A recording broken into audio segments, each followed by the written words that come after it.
All the way to Srila Prabhupada. So the internet is not working, so you can. The internet is working. Database is struggling really bad right now. The database will work on your phone. It has to confirm that you're human. But it will not confirm that we're human on the TV. So if you have a phone, you can use your phone. It just says that.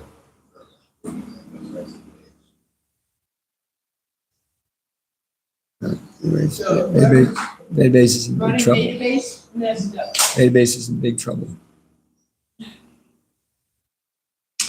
So anyways, you can pull it up on your phones. Om Namo Bhagavate Vasudevaya. Om Namo Bhagavate Vasudevaya. Om Namo Bhagavate Vasudevaya.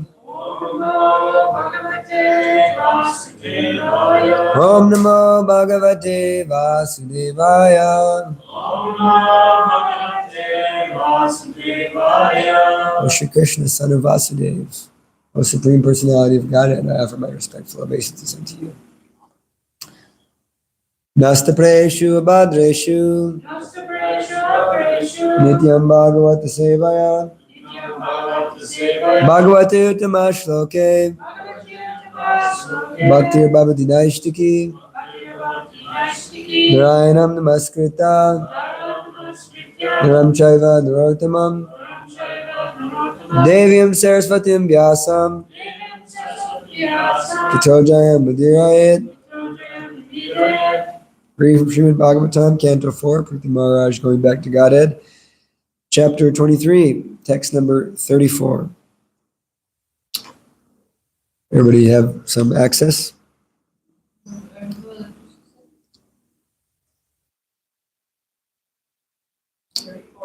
Yeah. Aspasta.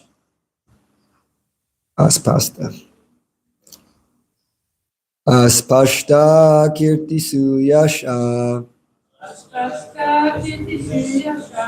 Murko bhavati pandita Idam swastyayanam pusha Idam swastyayanam pusam Amagaila nirvanam. So far away from here. Ashpasta kirti suyasa Murko bhavati pandita Idam swastyayanam pumsam Amagaila nivaranam. Aspashta kirti suyasha Murko bhavati pandita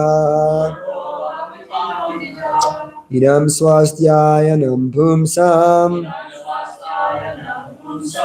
Amangailam nivaranam. Aspashta kirti suyasha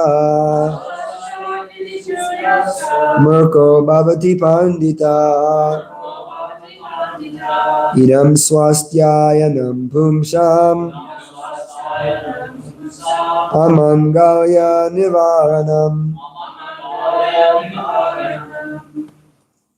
Aspasta kirti suyasa Murko bhavati pandita Idam swastyayanam pumsam Amangalya nivaranam. You know that you were in the Brahmachari ashram because you're doing just like that. That's how they memorize verses in the Brahmachari ashram. You know, I can see.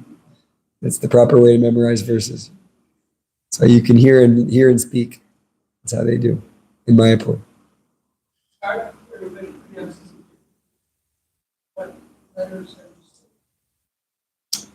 Anybody else?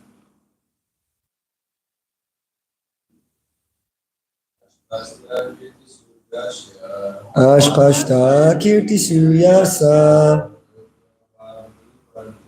Murko bhavati pandita Idam swastyayanam pumsam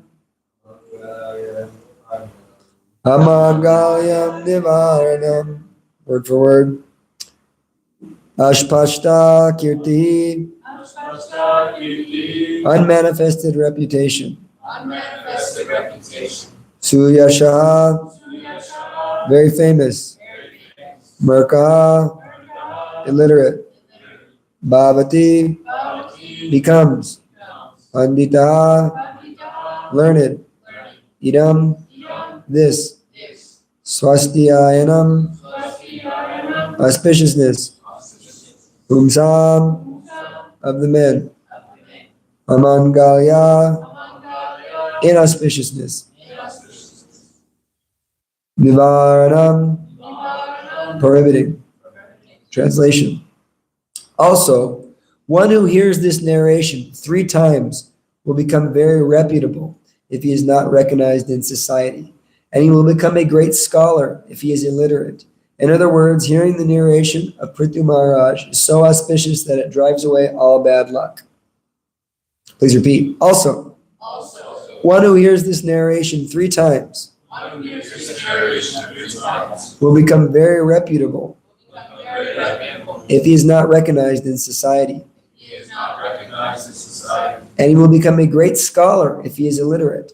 He will become a great scholar if he is illiterate. In other words, In other words, hearing the narrations of Prithu Maharaj hearing the narrations of Maharaj is so auspicious that it drives away all bad luck. so auspicious that it drives away all bad luck. Purport.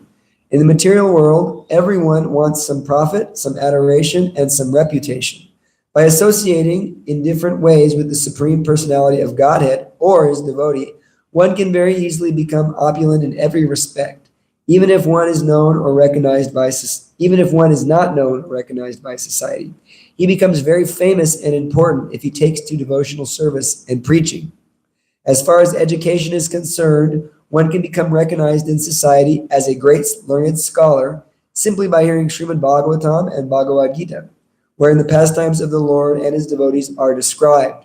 This material world is full of dangers at every step, but a devotee has no fear because devotional service is so auspicious that it automatically counteracts all kinds of bad luck. Since hearing about Prithu Maharaj is one of the items of devotional service, Shravanam, naturally hearing about him brings all good fortune. Okay. So this is my 3rd time through this pastime, so it's coming. Om Namo I'm sorry.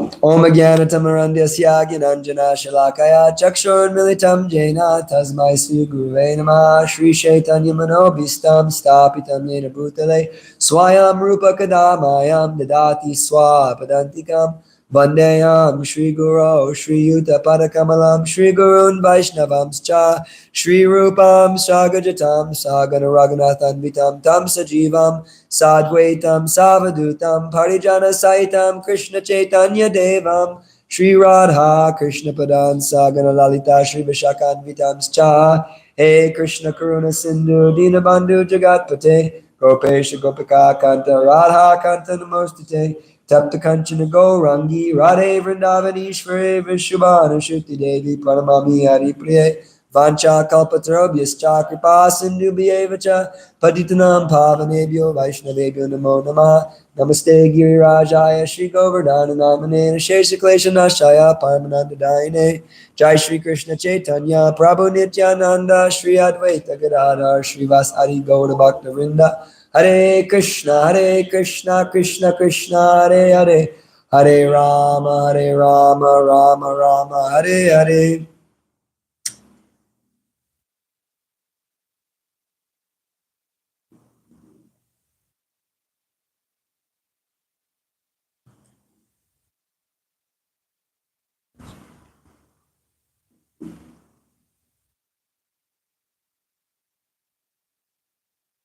So this is very nice. This Palashruti verses here is the benedictions that one gets from reading the Bhagavatam. So every chapter in the Bhagavatam, you get a benediction. Sukadeva Goswami blesses us in so many ways that by hearing the Bhagavatam, one gains this or one gains that. However, One might ask, hey, Prabhu, I've read the Bhagavatam. I ain't feeling it.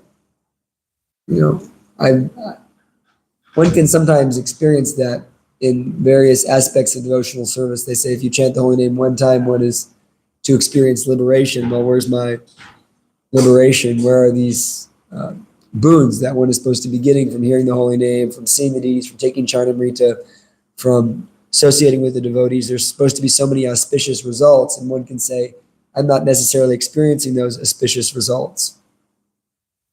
So it's interesting. If one is hearing this 3 times, one gets a lot of benefits. I'm happy because this is my 3rd time through this. But I will say that the reason one doesn't necessarily experience these Palashruti boons right away is because these apply for pure devotional service. If you read the Chaitanya Bhagavat, there's a lot of really beautiful Palashruti verses. One of them that I always really hold on to is, one who hears these pastimes of Lord Chaitanya will see Lord Gaurasundar face to face. Which I do see Lord Gaurasundar face to face every day. So we're happy if we have the vision to see that the deity is Lord Gaurasundar. And Lord Chaitanya is here in the form of his holy name, in the form of so many beautiful opportunities to perform devotional service. However, when reading these verses, it should be understood that they do apply. They're not fake or made up. These benedictions do apply. But we have to hear properly. We have to chant properly. We have to perform devotional service properly. We have to take prasadam properly. So that means we have to come to the level of at least sadhana bhakti. So I thought it would be nice to kind of do a breakdown on various aspects of devotional service, because this is the actual qualification for obtaining anything in the material world, anything in the spiritual world. Any type of spiritual benediction one desires is attained through pure devotional service, and pure devotional service only. At least some degree of pure devotional service. Even if one is wanting to be impersonal, one wants to perform jnana yoga or karma yoga, still there's devotional service. You can't perform jnana yoga without devotional service. It's described that devotional service is Krishna's Mahashakti. That's Krishna's supreme energy. So everything is essentially made of devotional service. It's really the substance, the basis of reality is pure devotional service. It's the Mahashakti. And so one can see that there's various religions, there's various spiritual practices, and we can think, well, are they not getting a taste? I mean, they are tasting something, otherwise they wouldn't be doing it. The Muslims are tasting something, the Christians are tasting something, the Jewish people are tasting something. They're tasting some type of ras from the spiritual activities they're performing. These activities are somewhat pure devotional service. There's some devotional service in there. Otherwise, it doesn't work. There's no taste unless there's some devotional service. So Krishna explains there's 4 types of pious people who surrender to him. And Prabhupada says in the purport to that verse, there's the curious, there's the one who's in distress, there's the one who's after wealth, and then there's the one who's seeking knowledge of the absolute truth. And out of those 4 types of people, none of them are considered pure devotees. Why is it that none of them are considered pure devotees? Because they want something from their devotional service. We know that pure devotional service is ahaitukya pratiyata. It's free of any desire for fruitive activity or fruitive gain. It's unmotivated and unceasing. So, yeah, it's not necessarily pure devotional service, but there is devotional service there in karma, in jnana, in all the other various spiritual practices. It is there, otherwise there would be no taste. So the goal has to be clear. What is our goal? Our goal is to perform pure devotional service in the mood of the residents of Vrindavan. This is our goal. This is our prayojana. So when you're establishing various types, it's going to change the Abhideya, the process by which you attain that. If you want to go to heaven, if you want salvation, if you want these types of benedictions which Christianity offers, if one is sincere, then we can understand that, by the promise of Lord Jesus Christ, they are gaining some taste, some salvation, some, benediction. So in that way, there's various prayojanas, but our prayojana is the supreme prayojana, the supreme goal, which is this devotional service in Vrindavan, this highest mood of pure love for God. So although all these different practices have bits of pure devotional service, it's not necessarily pure devotional service. It's Mishra Bhakti, mixed devotional service. There's some pure devotional service there, but it's not 100% pure. And therefore, Srila Prabhupada, in the purport to the verse about the 4 types of pious people who surrender to Krishna, he says that these are not pure devotees, but because the Lord is granting them some benediction, there's some affection exchanged between the Lord and his devotee in that way. And we can experience that even in our lives.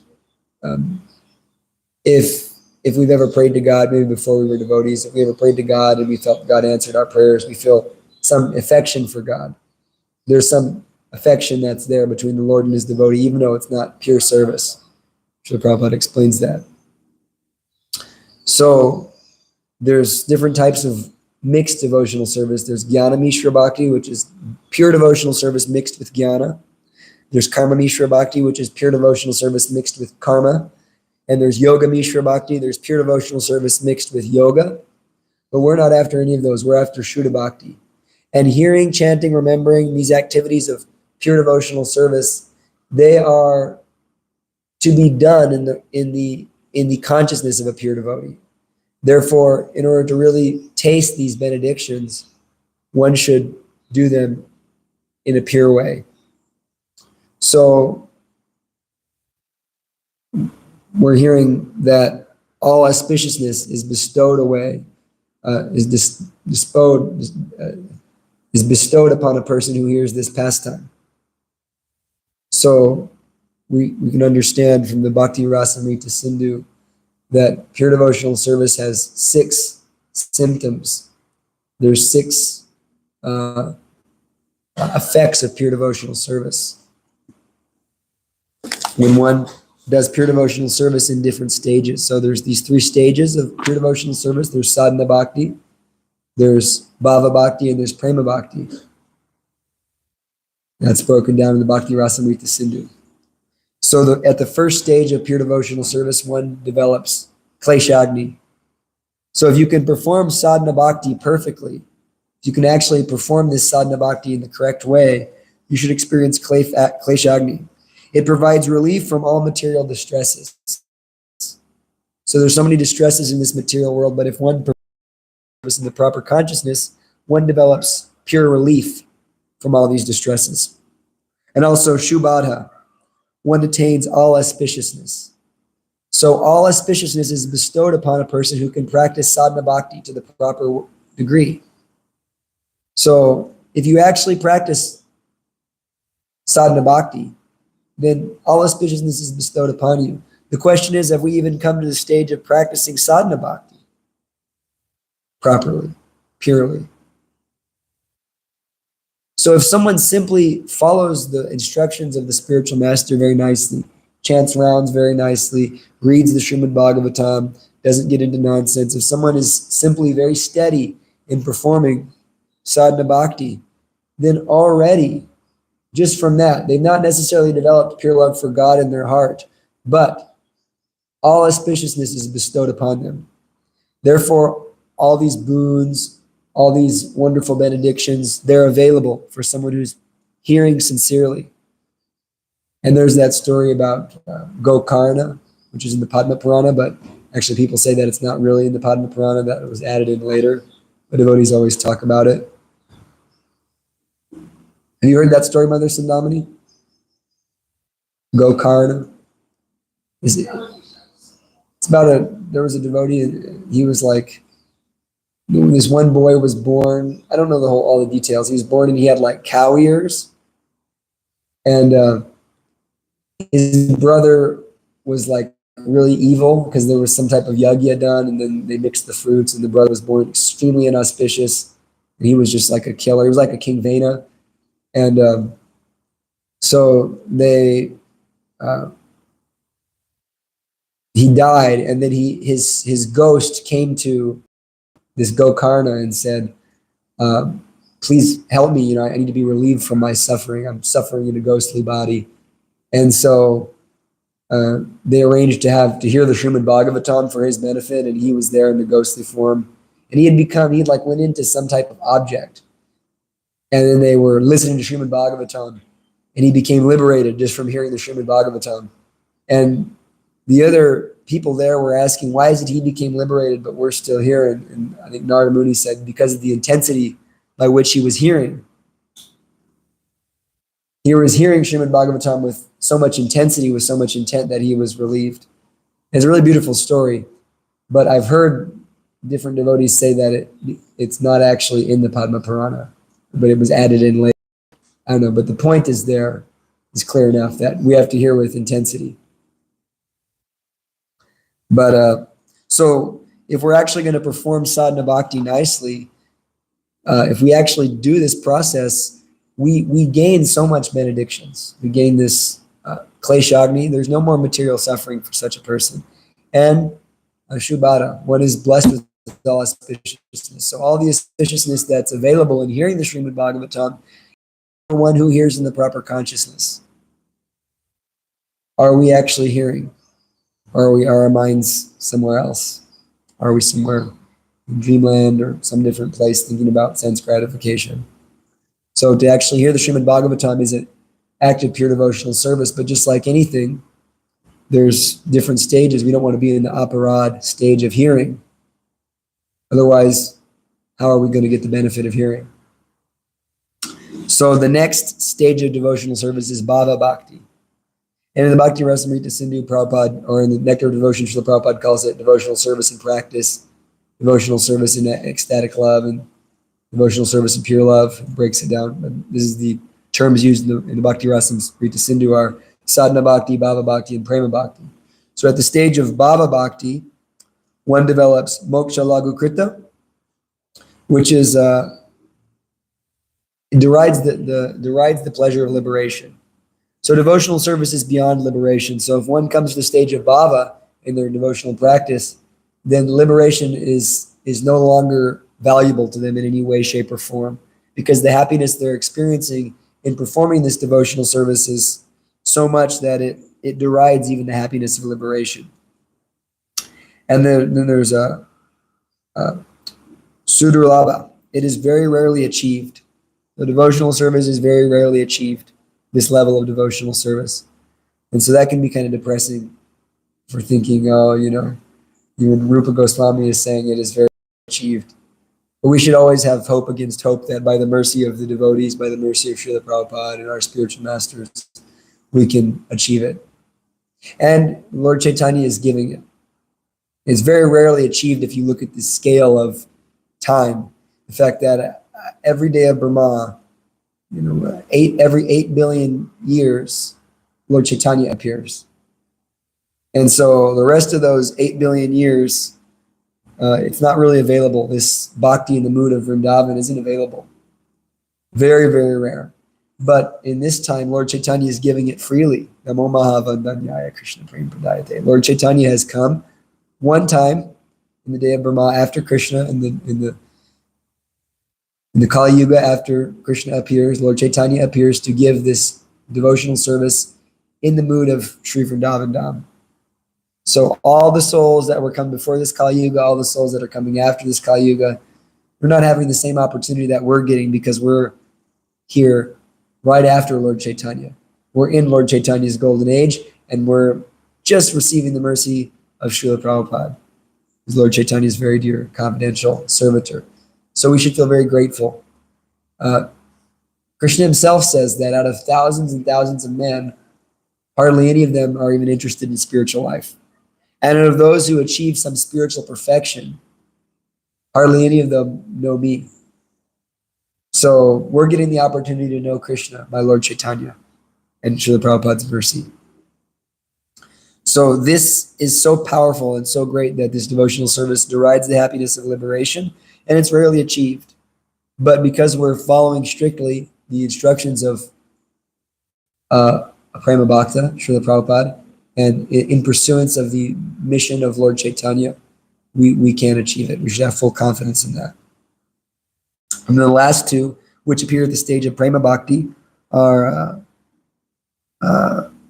Chandrananda Visheshatma, which it automatically imbues one with transcendental pleasure.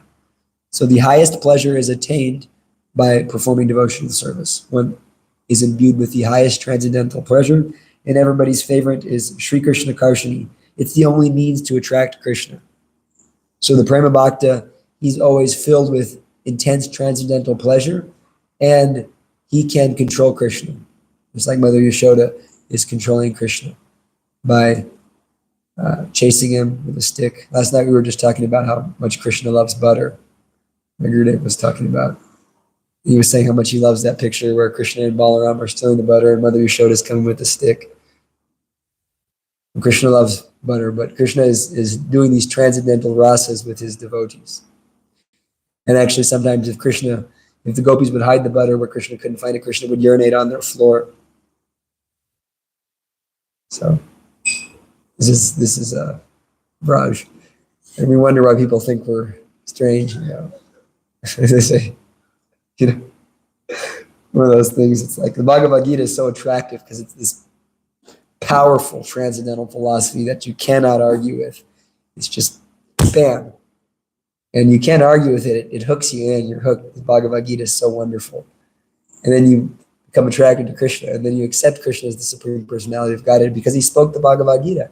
And then it's like, yeah, he steals butter. He urinates on the gopis' floor. And he does so many things, steals the gopis' clothes. And then at that stage, it's like, well, I've already accepted so much. So I guess I accept, So, but only as devotees can understand these things. You have to have some devotion. And by understanding Krishna's pastimes, Krishna says, Janma karma cha me divyam evam yogati tatvata tvaktva deyam punarjanma naitima meti sorjuna. And one who understands the transcendental nature of Krishna's appearance and activities, he doesn't take birth again in this material world, but attains to the transcendental abode. So just by understanding Krishna's pastimes, one gains so much benediction. So the point is that we're hearing these benedictions, and it can seem that, where's the mercy, where's the benediction? I'm not really experiencing that. But we see that it does apply to those devotees who, in all seriousness, engage in these activities. Like, if you just take the example of Srila Prabhupada, who can be more absorbed in Srimad Bhagavatam than Srila Prabhupada? He's such a great example of someone who fully tasted the nectar of Srimad Bhagavatam. I was just thinking about this the last few days, hearing these benedictions, that although it may seem that, a lot of people Bhagavatam so much and they're not applying, we see that all of these apply to Srila Prabhupada. Every single one of these benedictions that we've read, you can say applies to Srila Prabhupada. Because Srila Prabhupada so devotedly studied the Srimad Bhagavatam, served the Srimad Bhagavatam, heard the Srimad Bhagavatam so well that he was able to present the Srimad Bhagavatam to people like me and you. So this is the level of hearing required.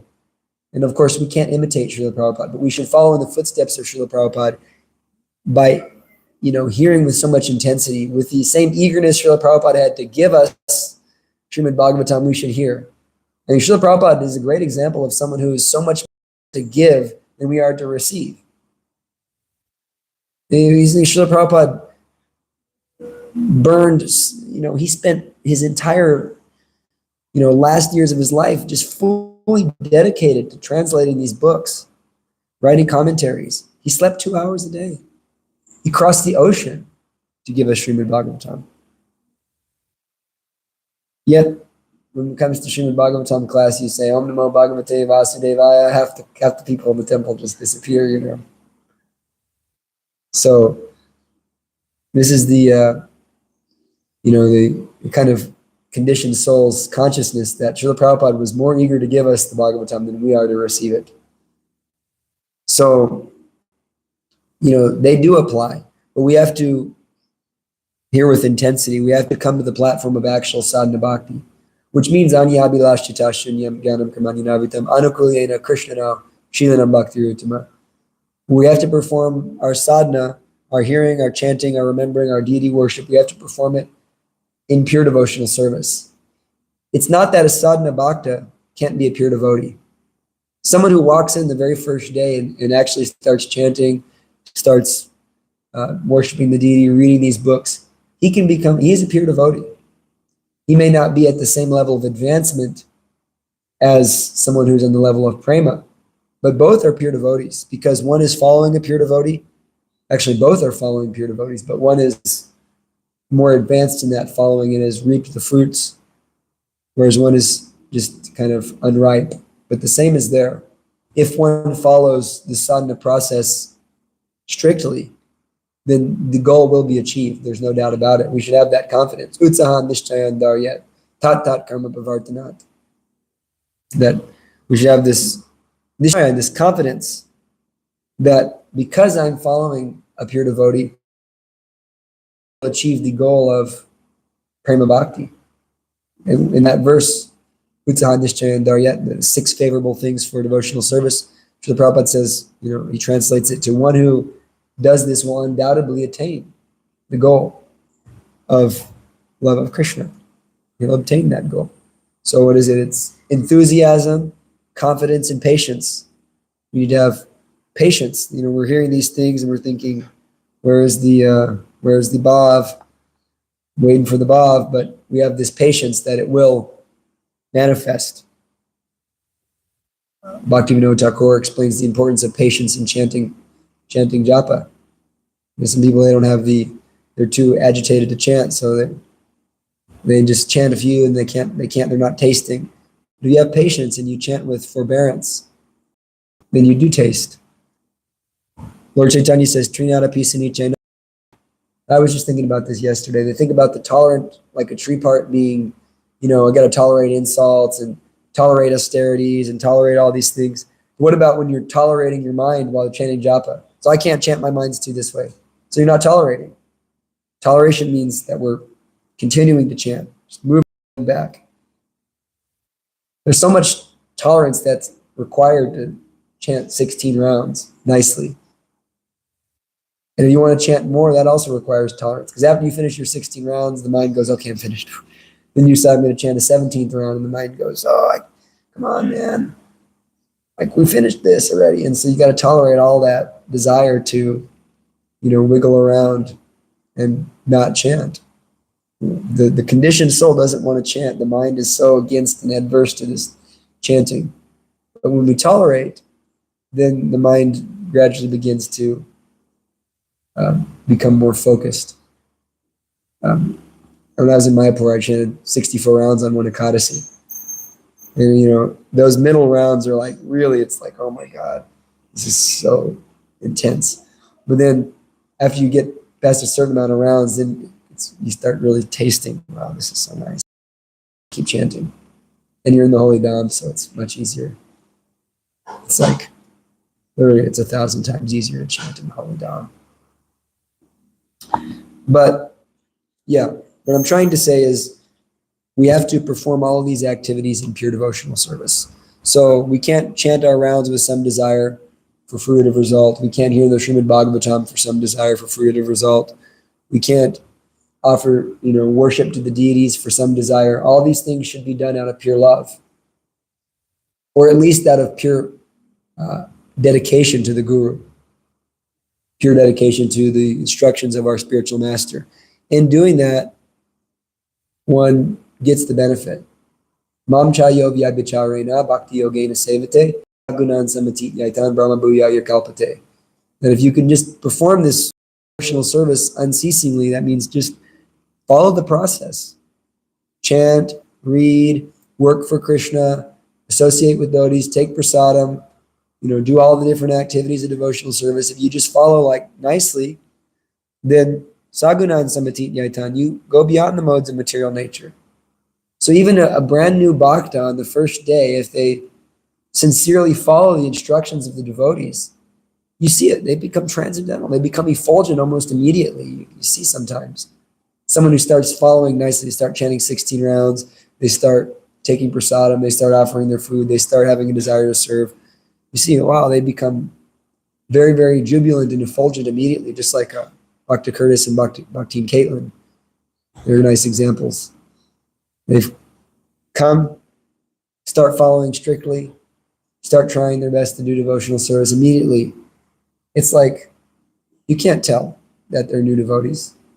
And then you start asking questions about scripture and stuff. Yeah, there's things to learn, but the happiness and the joy and the transcendental nature is there. Look at Bhakti and Tatiana.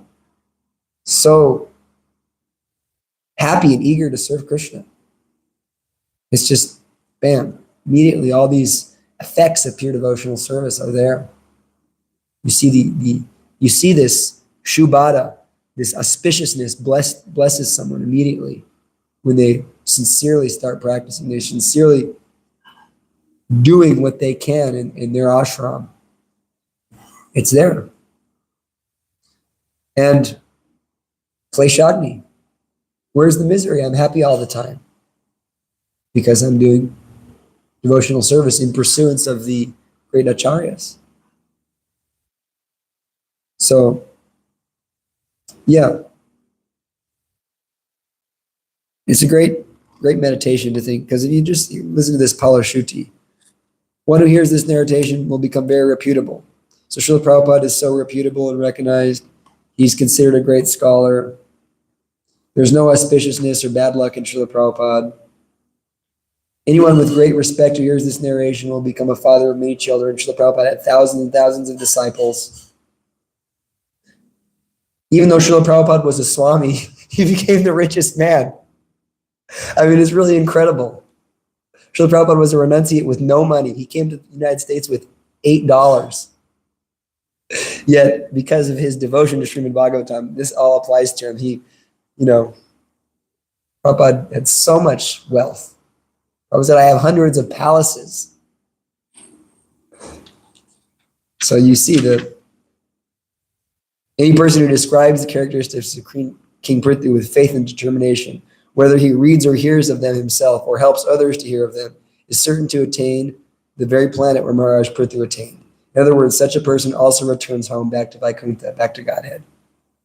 So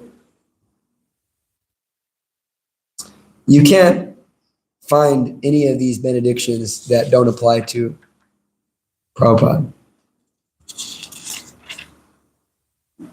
By hearing the narration of Prithvi Maharaj, one can become great, increase his duration of life, gain promotion to the heavenly planets, and counteract the calamities of the age of Kali. Who's single-handedly counteracting Kali Yuga? Srila Prabhupada. In addition, one can promote the cause of religion, economic development, sense gratification, and liberation. Therefore, from all sides, it is advisable for a materialistic person who is interested in such things to read and hear the narrations of the life and character of Prithvi Maharaj. So, we see, it is evident that it's all about the consciousness by which we hear the Bhagavatam, by which we read the Bhagavatam, the devotion. It's very inspiring to see someone devoted to Bhagavatam like His Grace Ganganath Prabhu. He was very devoted to Srimad Bhagavatam. He had so much devotion for the Bhagavatam. And he reaped the fruits. You saw that the way he performed sadhana, the absorption he had in chanting the holy name, the level of determination he developed to distribute this knowledge, it was there for him because he is very devoted to the Bhagavatam, to reading every day, hearing every day. So it's very important that we really meditate on what is Shuddha Bhakti, what is pure devotional service. We may not be at the level of love of Godhead, but we can perform sadhana in pure devotional service. Even a sadhaka can be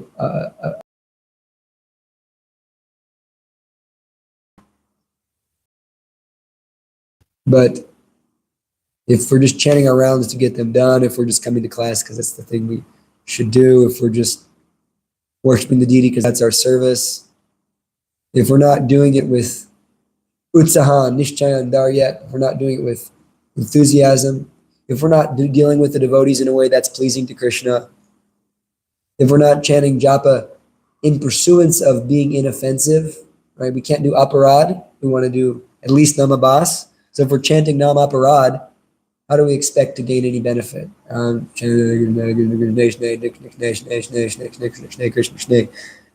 Well, if we're chanting like that, then I mean, there's some sincerity there, but like Gurudev said last night, it's an opportunity, an offer you can't refuse. So we have these wonderful opportunities to chant with great devotion, to hear with great devotion, to do the deity worship with great devotion, to sweep the temple with great devotion. I mean, especially for us to live in the temple, like we're going to do it anyways, so we might as well do it with great devotion and enthusiasm, because you're going to do it anyways, because we want that prasadam. Like Gayatri is like that too, because chanting the Gayatri mantra, it's like, oh, it's time to Gayatri. Sometimes we think I'm just going to chant my Gayatri real fast, But it's like, you're going to chant it anyway. It's going to take you 7 minutes. You're either going to do it with great focus and devotion, or you're going to do it without great focus and devotion. So why should we waste the opportunity? So we have to become conscious. And it also, this whole thing I've been speaking about, this pure devotion, and why is it that these, benedictions aren't applying? It also applies to chanting. There's 3 stages of chanting, right? Kind of the same way there's 3 stages of devotional service. Shuddhanam. You can't chant very much out of it. You can chant for millions of lifetimes in the Nama, make any spiritual progress. So one who's blaspheming the devotees, one who's considering the names of the demigods like Lord Shiva and Lord Brahma to be equal to or independent of the holy name of Lord Vishnu, disobeying the order of the spiritual master, blaspheming the Vedic literatures, considering the glories of chanting Hare Krishna as imagination, giving some mundane interpretation on the holy name, committing sinful activities on the strengths of chanting the holy name. Oh, I'm going to go do some nonsense, but I'm chanting, so it's okay.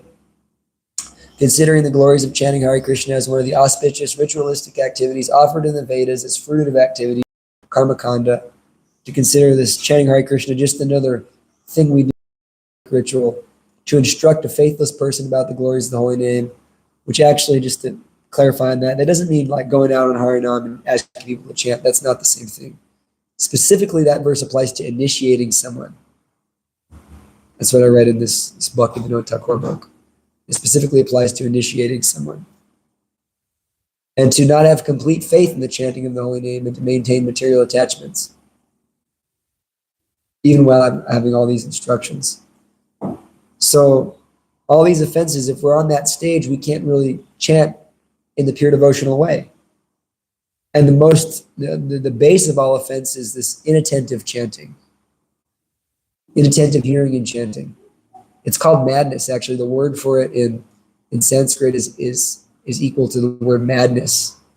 It's a madness to chant japa without hearing nicely, without chanting nicely. It's considered madness. And if you really, you can Vaishnavas to serve the Vaishnavas, to avoid all criticisms, offense. But if you start chanting bad rounds, all of a sudden, blasphemy here and there, some pajalpa here and there. It's not that, we say that, oh, devotional service is never lost, right? We don't, it doesn't go away. How can we say, we committed an aparad, so now I'm supposed to pick up where I left off in my next life, right? But it's not that it's gone, it's that it's lost. You've lost your bhakti. You were feeling so much bliss and now you're not feeling bliss. It's not gone, it's lost. Lost means it still exists somewhere, but you've lost it because of your madness. Because you're not being very careful. You're not doing things very purely. So then there's the namabasa stage, which namabasa means like you're chanting with lessening offenses. Like Ajamil, when he said, Narayan, he was saying that in Namabas so that he was saved from so much problem. So we can come to the stage of Namabas by really sincerely praying and trying to overcome the offenses. And we may still make mistakes, but we're trying very hard. And then coming to the level of Shuddhanam, pure chanting, which very quickly bestows love of Godhead on one. So, what is the way to overcome? What's the ultimate way to overcome offenses, according to Bhaktivinoda Thakur? There's one very important verse that overcomes all offenses. Trinada Pisanichena Taroeva Sishnuna Amanena Madanena Kirtanesvara. One should chant the holy name in a humble state of mind, thinking oneself lower than the straw in the street, and being more tolerant than a tree, offering all respects to all others and not expecting any respect from self for oneself. In such a state of mind, one can chant the holy name of the Lord constantly. So this is the real way. Just practice immense humility and tolerance, and you'll overcome the offenses. Because it's our position. We've come to the material world to suffer. We've done so many horrendous sinful activities. We shouldn't be puffed up when we're approaching Krishna. So, any questions, comments, realizations? Gauranga Prabhu.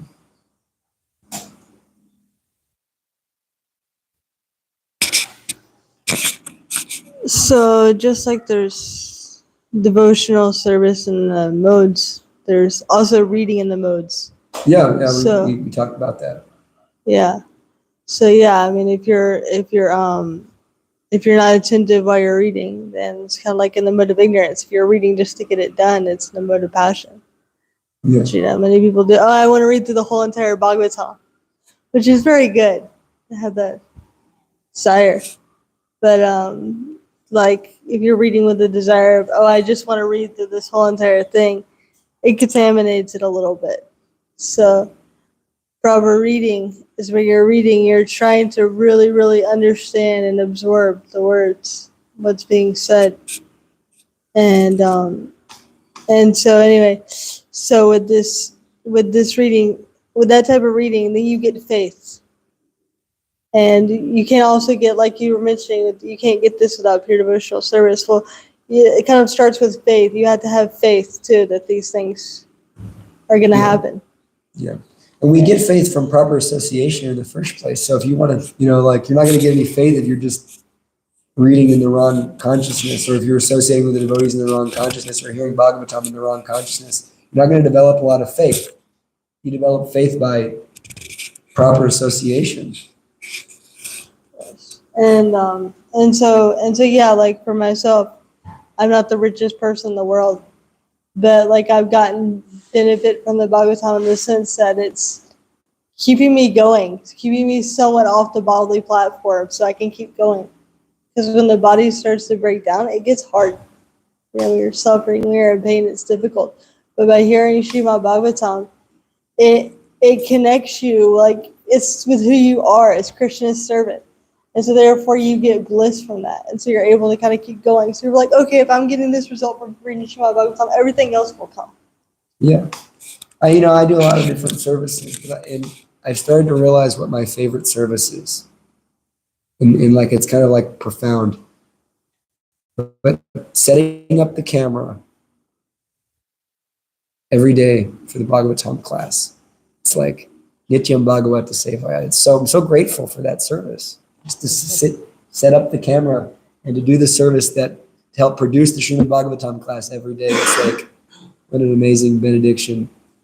We get to do some service to the Srimad Bhagavatam. But yeah, you got to hear properly. That's the point, is that we should hear properly, we should chant properly, we should take prasadam properly, we should associate with devotees properly. It's not very difficult, because you're going to do it anyways. You're just going to do it wrong, but it's going to take the same amount of time. So we might as well do it properly. And by doing it properly, you get so much. It's like attentive rounds versus inattentive rounds. It's night and day. Night and day. So any other questions? Also, after you chant 64 rounds, the day after 16 go by like in 30 minutes. Yeah, right. Not for like 30 minutes, but it feels like that. Yeah. Brother Srimad Bhagavatam Ki. It's almost like one of those things too, where you chant 64 rounds and you're thinking, man, I wish I can do that again sometime. But you just seem not to be able to. Very nice.